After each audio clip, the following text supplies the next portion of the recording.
Well, I've been lucky enough to have a number of teachers over the years, some in the classroom, some outside of the classroom. But I think the most influential teacher for me as a professional was my doctoral supervisor, Richard J. Evans.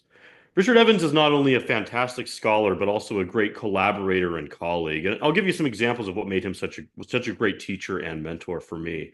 Richard has an encyclopedic knowledge of the historiography. He knows this period that he and I work on like the back of his hand. And so whenever I had a question about a book to look up or even a primary source or archive to consult, Richard just had that answer right off the top of his head, an absolutely unbelievable ability.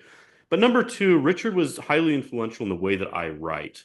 Many academics and historians even don't really write for a popular audience. They write for other specialists or they write for essentially people who are already experts and knowledgeable about the field.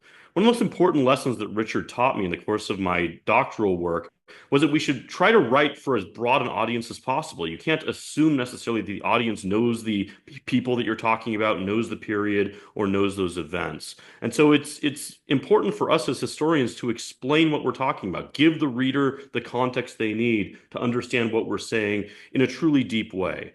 And so those lessons that Richard taught me in the course of my PhD are lessons that I hold to the present day. It influences the way that I research, it influences the way that I write, influences the way that I do public outreach to my audiences. And so I would say for me, my most influential teacher by far, Richard J. Evans.